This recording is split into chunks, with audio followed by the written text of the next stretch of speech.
खुलुमबाय लोगोफोर नोंथांमोनखौ आंनि YouTube चेनेलाव गासैखौबो अननाय बरनाय फिन बावहरनाय थाबाय। दा नोंथांमोननि गेजेराव आं दिनै आरोबाव मोनसे गोदान भिडिअ लानानै फैलायबाय। बेनो जाबाय काटा निमकिनि रेसिपि, सोरबा सोरबा संकर मिठाइबो होनो। दा बे काटा निमकि संकर मिठाइनि रेसिपिखौ आं नोंथांमोननि गेजेराव शेयार खालामनो सानो। होमबा नोंथांमोना भिडिअखौ नायलांदों स्किप खालामालासिनो।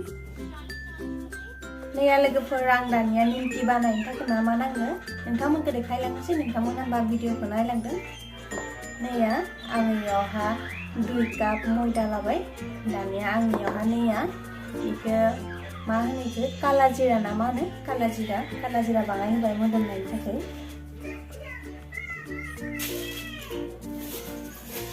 ओमफ्राय संख्रि बाङाय होनोसै।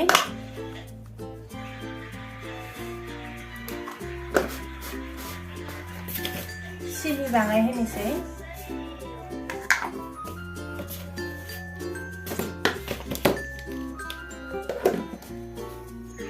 सिनि 1 चामच होबाय।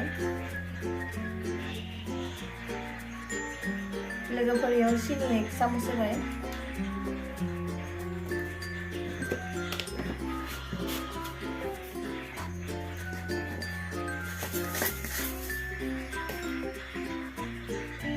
नैया लोगोफोर दानिया इयावहा आरोबाव घी चामचनि होनोसै। बे घीया न'आवनो बानायनाय देसि घी मोसौ गाइखेरनि लकेल।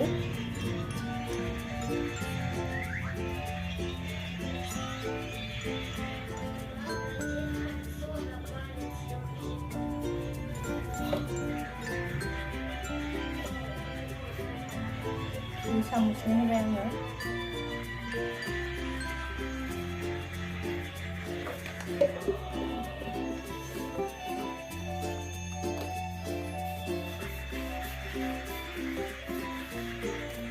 दानिया बेखौ मोजाङै मिक्स खालामना लानो गोरान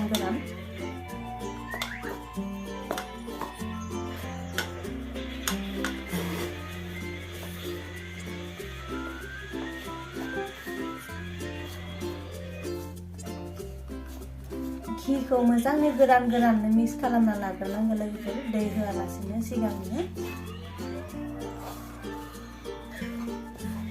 नैया लोगोफोर दानिया गोरान मिक्स खालामनाया जाबाय। नैया इदि जानांगौ, इदि खालामबा माने लादु जानांगौ। आं इयाव दै होआखै दे लोगोफोर, घी चामचनि होनायानो नैया। होमबाना मिथिखा माने नोंथांमोना जे इदि गोरान मिक्स खालामनाया जाबाय। इदि लादु जानांगोन आरोना, इदि लादु जानांगोन होमबासो। लादु जायागौ मानि नाबाय थानांगौ। आरो जुदि लादु जायाबा एसे घीया खम जादो होमबाना घीखौ नावमान होबावबाय। आंना पुरा ग्रोब जादो आरो घीया होनाया 2 चामचानो।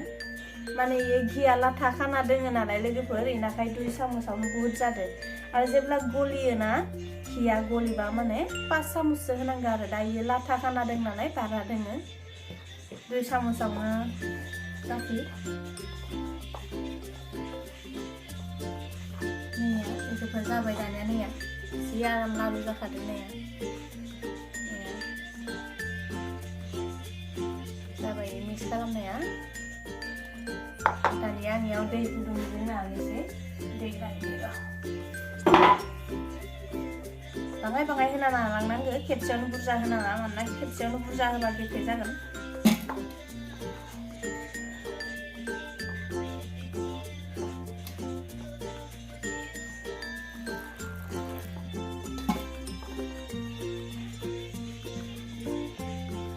जों जेनेबा रुटि पर'था बानायो लोगोफोर, बेफोरबायसानो नाना लानांगौ मैदाखौ। बारा गेफे बानायनाङा।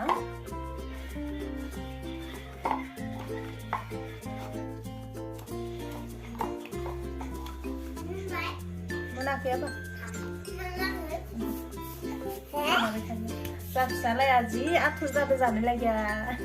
मोनबाय नामा सोंगासिनो दङनिफ्रायनो।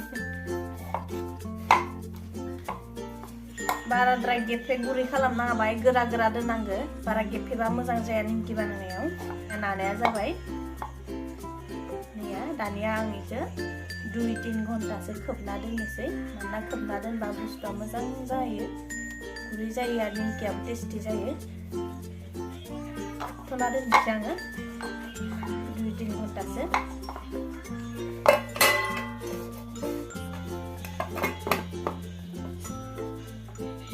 लोगोफोर दानिया खोबना दोननाय आटाखौ बोखांनानै आं नानोसै 3 घन्टा 2 घन्टा जाबाय बिदि लादु बानायखानांगो लादु बानायना नानोसै आटा बायसानो नायनांगोन होनबा नोंथांमोना नायबाय थागोन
नायनो बेसे दाद जादों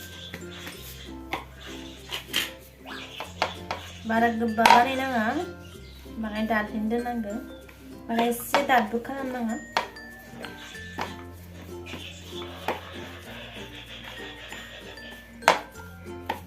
नैया नाया बेफोरबायसा दाद बानायनांगो बेफोरबायसा गेजेराव गोबाद्राय नैया जाबाय दानिया आं हाना लानोसै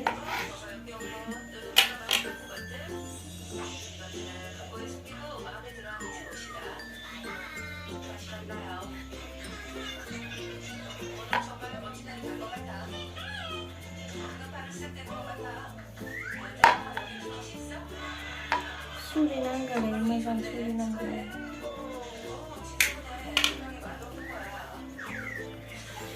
लोगोफोर आंना नैया सुरिया इयो मोजां नङा नैया आंना बोरैबा हाथाय ब्रे ब्रे सुरिखौसो बायना लाबोफ्लांबाय आङो नैया बे सुरिया हानो मोजां जाया आरोना प्लेनखौ नांगो प्लेनजों मोजां हाजायो दा इजों हाजायाखै नायना आं नोंथांमोनखौ मोजाङै खोन्थिनो हायाखै हानायखौ नैया बोरैबा बोब्रे जायो बोब्रे जायो इजों मोजां हाजाया इनाखायनो आं दा ब्लेडजोंनो हाना खोन्थिनोसै आंनाव ब्लेड गोदान लाबोखानाय दोङो लोगोफोर नैया उपाय गैयिनि ब्लेडजोंनो हाबाय आरो आं बानायनानै देखायथारनांगौ जितु नोंथांमोनखौ आं ब्लेडजोंनो हानोसै दानिया नोंथांमोना इफोरबायसा सुरिजों हानाङा आरोना इजों मोजां जाया प्लेन सुरिजों हा दा आंनि सुरि प्लेना गैया नालाय ब्लेडजोंनो हानोसै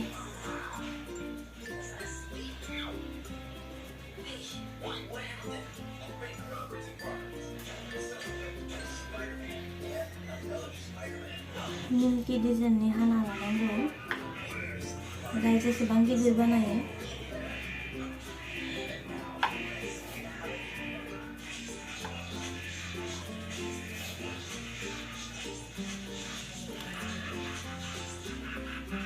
ब्लेड पुरुना नङा आरोना लोगोफोर आं इउज खालामो ब्लेडसो आं पेकेट लाबोना दोनखादोंमोन मालाबा नांगौ जायो होननानै ब्लेड गोदान जायो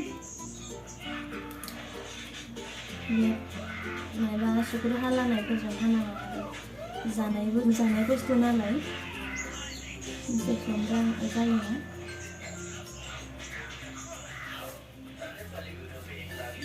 नैया हाजोबना लाबाय आङो लोगोफोर नैया नायदों गोसोमा इयो जाबाय कालार जिरा मिथायाव होनाया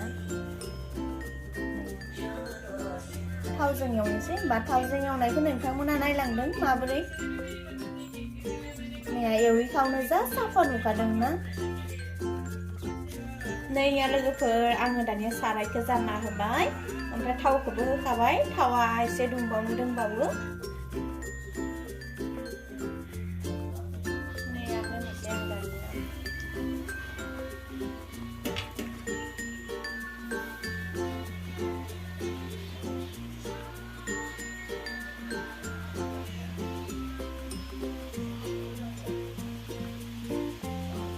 गेसखौ बाङाय खमायना लानोसै नङाबा खामगोन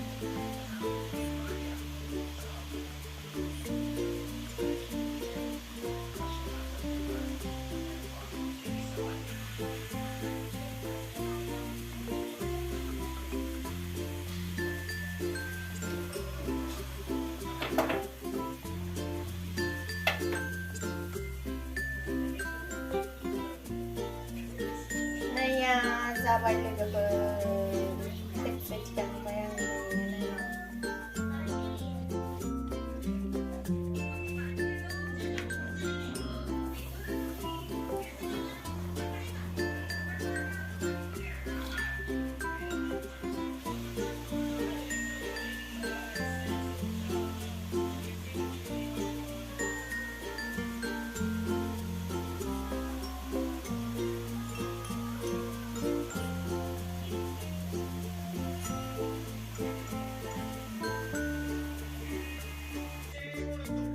नैया लोगोफोर दानिया नायदों नैया आंना निमकिया एवनाय जाबाय जा मोजां जा टेस्टि जाखादों लोगोफोर नैया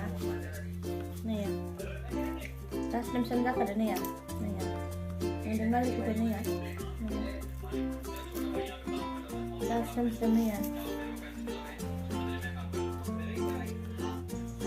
नैया लोगोफोर आंना दानिया काटा निमकि रेसिपिया जाबाय दानिया नोंथांमोना माबोरै बेखौ प्लिज आंखौ कमेन्टआव खोन्थाहर आरो जायफोरा आंनि भिडिअखौ गोदान नायदों प्लिज आंनि चेनेलखौ अननानै साबस्क्राइब खालामना हो आरो खाथियाव थानाय बेल आइकनखौ दाबायना हो आरो लाइक खालामना हो जाहाथे बेबायदिनो गोदान गोदान भिडिअ आपल'ड होयोब्ला नोंथांमोननि गेजेराव सहैयो होमबा आङो दिनैनि भिडिअखौ एसेयावनो फोजोबथ'बाय